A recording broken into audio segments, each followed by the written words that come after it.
주님은 우리가 생각하지도 않은 때에 분명히 오십니다. 우리는 그러므로 주님 오실 날을 대비해야 합니다.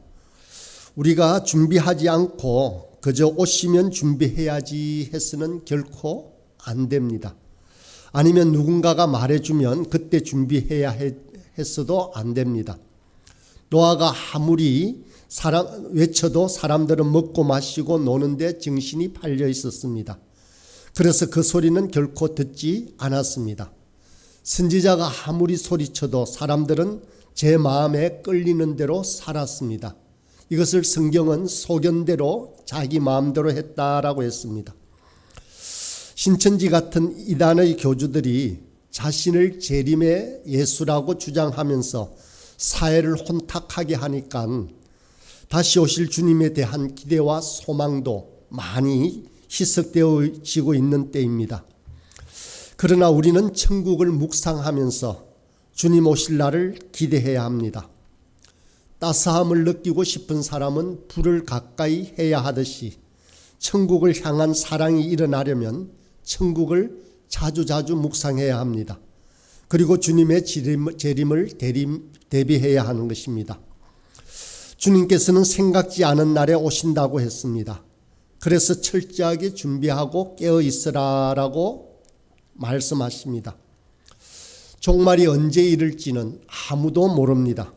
주님은 도적처럼 오실 것입니다.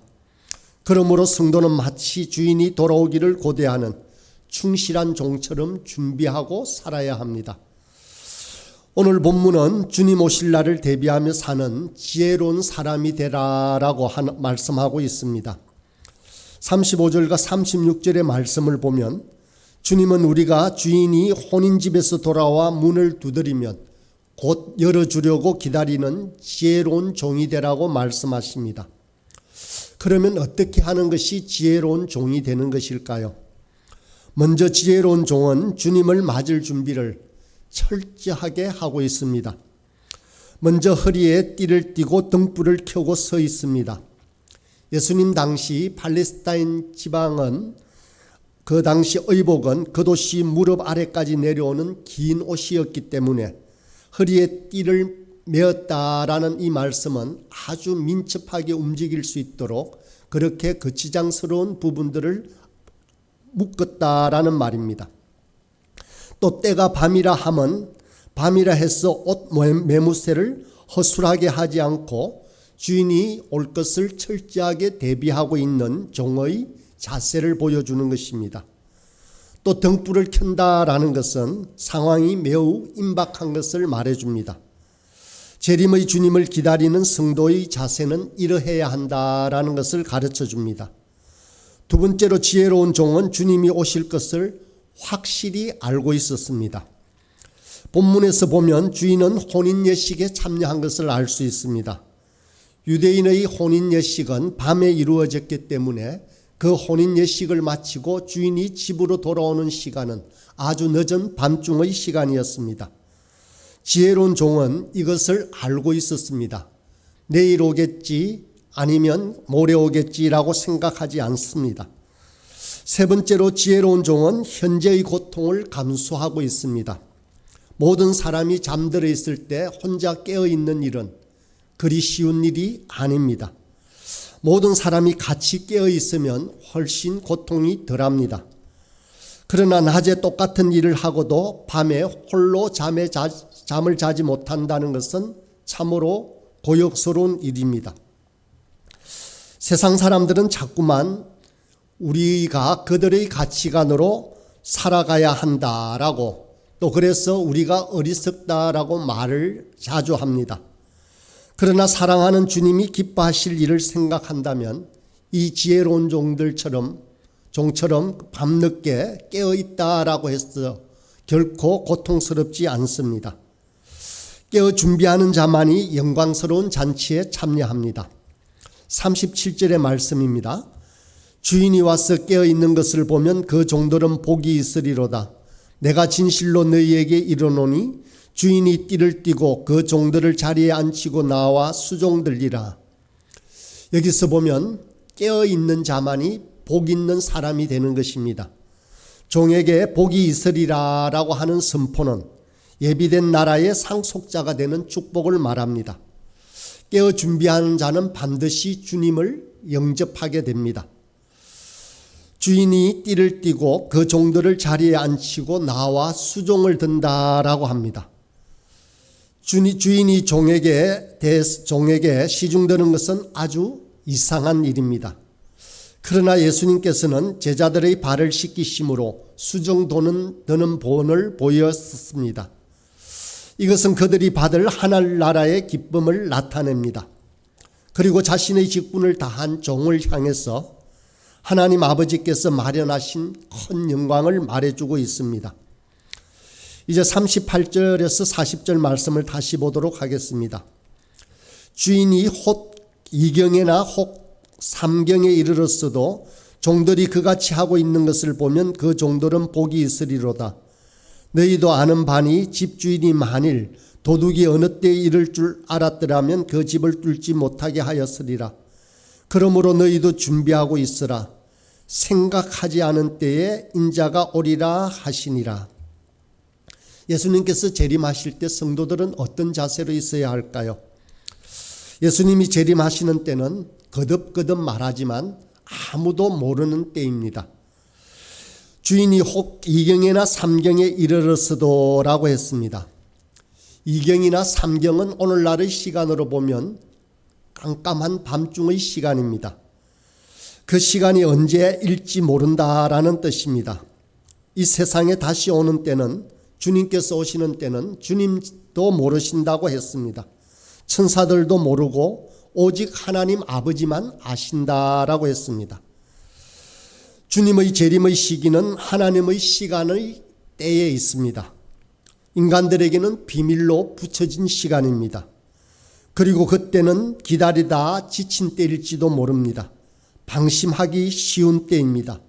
회의에 빠지기 쉬운 때입니다. 믿음을 가지고 있는 그리스도인이라면 당연히 이런 유혹에 빠지지 않고 주님의 재림을 기다려야 하는 것입니다. 그러므로 너희도 준비하고 있으라. 생각하지 않은 때에 인자가 오신다고 했습니다.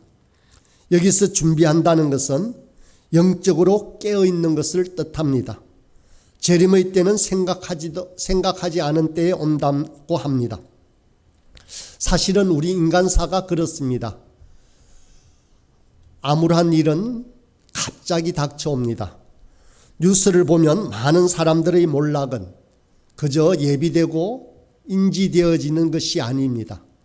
갑자기 닥쳐옵니다. 그들이 예견할 수 없을 때 그들 앞으로 불행이 닥쳐오는 것을 알 수 있습니다. 아무도 그러리라고 생각지도 않은 때에 그들의 범죄 행각은 드러나고 맙니다. 우리 주님도 우리가 생각지도 않은 때에 오십니다. 혹 더디더라도 반드시 깨어 있어야 합니다. 그리스도의 재림에 대한 기다림은 초대교회로부터 오늘 이 시간까지 모든 교회의 가장 큰 관심사입니다. 주님은 깨어있는 자들에게 축복하십니다. 이 비유의 말씀에 대해 베드로가 41절 이후에 보면 질문을 하고 있습니다. 41절입니다. 베드로가 여짜오되 주께서 이 비유를 우리에게 하심이니까 모든 사람에게 하심이니까. 베드로의 이 질문은 오늘날 모든 그리스도인들이 알고 싶어하는 질문입니다. 본문을 읽으면서 우리가 알 수 있는 것은 예수님께서 하신 모든 비유의 말씀은 당시 특별히 제자들에게 국한하여 하는 말씀이 결코 아니라는 사실을 알 수 있습니다. 항상 깨어 주님의 종으로 그리스도의 오실 날을 기도하고 있는 저와 여러분에게 분명하게 말씀해 주시는 것이라는 것입니다. 주님께서는 지혜로운 자에게 그 유업을 맡기십니다. 42절 상반절에 보니 주께서 이르시되 지혜 있고 진실한 청지기가 되어라고 합니다. 지혜롭다는 것은 분별력 있고 통찰력 있고 신중한 사람을 말합니다. 이러한 사람에게는 무슨 일을 맡겨도 서둘지 아니하고 능수능란하게 일을 해낼 수 있습니다. 일을 그르치지 않습니다. 주님께서는 이러한 자에게 유업을 맡기십니다. 하나님의 일은 조금이라도 소홀히 해서는 안 되기 때문입니다. 그 일에는 착오가 없습니다. 그렇다고 해서 우리에게 있는 지혜가 부족하다고 해서 이 일을 못하는 것이 아닙니다. 하나님께서는 지혜가 부족하면 후히 주시고 꾸짖지 아니하시는 하나님께 구하라고 하셨습니다. 그렇게 지혜로운 주님 그 종은 하나님께 간구하며 이렇게 기다립니다. 또 진실한 청지기에게 맡기신다고 했습니다. 인간의 지혜는 악하게 이용될 수도 있습니다. 그러므로 그 지혜는 반드시 마음의 신실함과 함께 조화를 이루어야 합니다.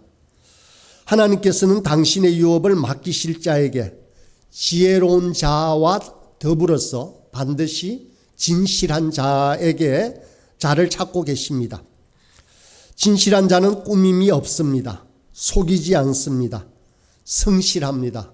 자기의 원대로 하지 아니하고 맡기신 주인의 뜻대로 일합니다. 자기를 기쁘게 편하게 하지 않고 주인을 기쁘고 편하게 하는 자입니다.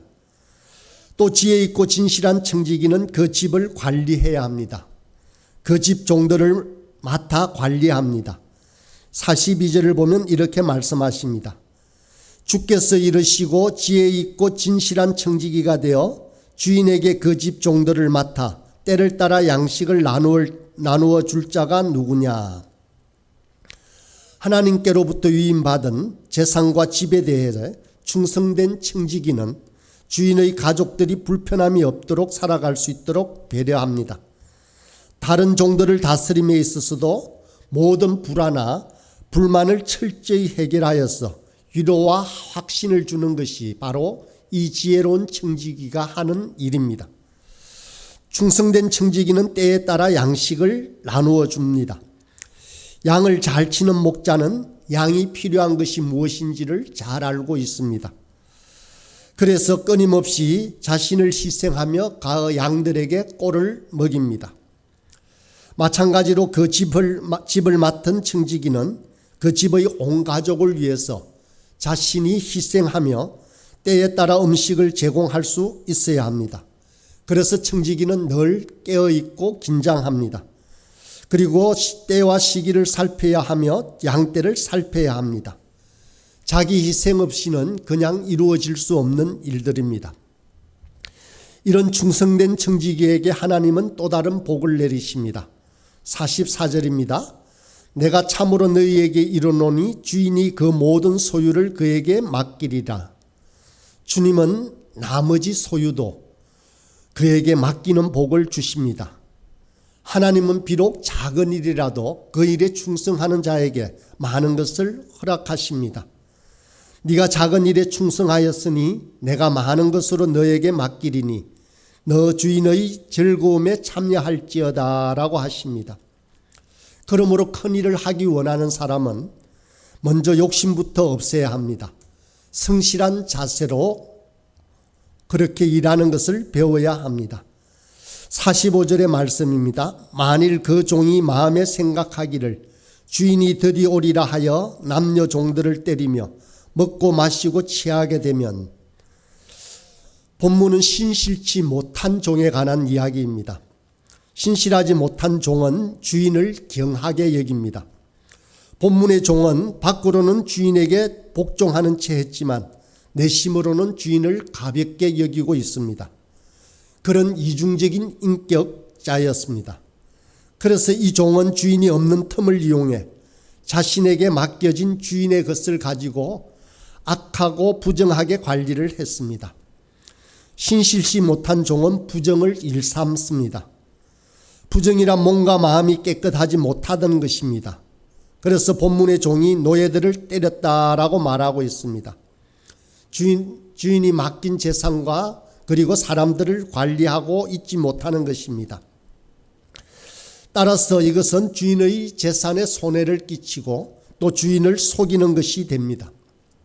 이처럼 이중적인 삶을 살아가는 종은 결코 성실한 종이 될 수가 없습니다. 또 그 종은 먹고 마시고 취하는 쾌락을 일삼았습니다. 먹고 마시고 취한다라는 것은 주인의 재산을 가지고 자신의 정욕에 빠져 있다는 것입니다. 자극적인 쾌락에 빠져서 허송세월을 하고 있다라는 것입니다. 그래서 이 신실시 못한 종은 주님이 다시 오실 날을 대비하고 있지 않았습니다. 주인이 오실 날을 아무도 생각지 않은 날에 알지 못하는 시각에 온다고 했습니다. 46절의 말씀입니다. 생각하지 않은 날, 알지 못하는 시각에 그 종의 주인이 이르러 엄히 때리고 신실하지 아니하는 자에 받는 벌을 처하리니. 생각하지 않은 날, 알지 못하는 시각에 주님이 오십니다. 그래서 본문의 종처럼 많은 하나님의 종들이 주인이 드디어 오실 것이라는 생각에 주님 맞을 준비를 게을리하였습니다. 그들에게는 목표가 없습니다. 주님은 자신의 종들을 각자에게 분량에 맞는 달란트를 맡기셨습니다. 그러나 그것만 보관하고 있으라는 것은 결코 아닙니다. 그런데도 많은 하나님의 종들은 2000년이 다 되도록 오시지 않는 주님이 속히 오실 것이라는 생각을 하지 않습니다. 그래서 자신에게 맡겨진 사역을 소홀히 합니다. 마치 사공 없는 배가 목적을 잃고 표류하는 것처럼 그렇게 세상을 살아갑니다. 그렇지만 우리 주님은 분명히 다시 오십니다.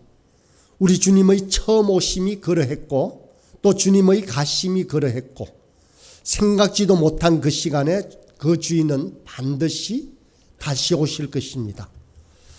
그러면 그 시간은 분명한 심판의 시간이 될 것입니다. 어쩌면 예수님은 이미 우리 가까이에 와 계실지도 모릅니다. 세상은 전염병과 그리고 지진과 전쟁으로 가득합니다. 저의 밤은 깊어지고 있습니다. 이런 때 우리는 등불을 켜고 기다려야 합니다. 그런데 세상에는 불을 꺼뜨리는 것이 너무도 많이 있습니다. 바람이 불어도 불은 꺼집니다. 기름이 떨어져도 불은 꺼집니다. 사단이 심은 불신의 죄에 의해서도 예수님의 등불이 꺼질 수 있습니다. 육신적인 생각에 의해서 우리 속에 있는 불은 꺼질 수도 있습니다. 또한 우리 안에 있는 성령의 기름이 점차 소멸됩니다. 사도 바울은 성령을 소멸시키지 말라라고 했습니다. 우리의 육신이 연약하여 가만히 있으면 성령의 기름이 소멸되고 맙니다. 예수님이 오실 때 성령이 소멸되어 불이 꺼진 사람은 구원을 받지 못합니다. 우리는 핸드폰 충전을 매일 하듯이 성령의 기름을 채우는 절대적인 시간을 만들어야 합니다. 그것은 바로 말씀과 기도하는 시간으로 우리의 삶을 채우는 것입니다. 우리는 예수님이 오늘 오신다고 해도 맞이할 수 있도록 기름을 충분히 채우고 등불을 켜고 주의를 밝혀야 합니다. 우리가 순결하고 진실하고 거룩하게 살아서 예수 믿는 사람이 어떠한가, 세상과는 다르다라는 모습을 분명히 보여주어야 합니다. 그래서 이 시대를 밝히는 작은 등불이 되어야 합니다. 이 자리에서 기도하는 우리 모두가 성령의 기름을 채우고 이 어두운 시대를 밝히는 예수 그리스도의 등불이 되길 간절히 기도합니다.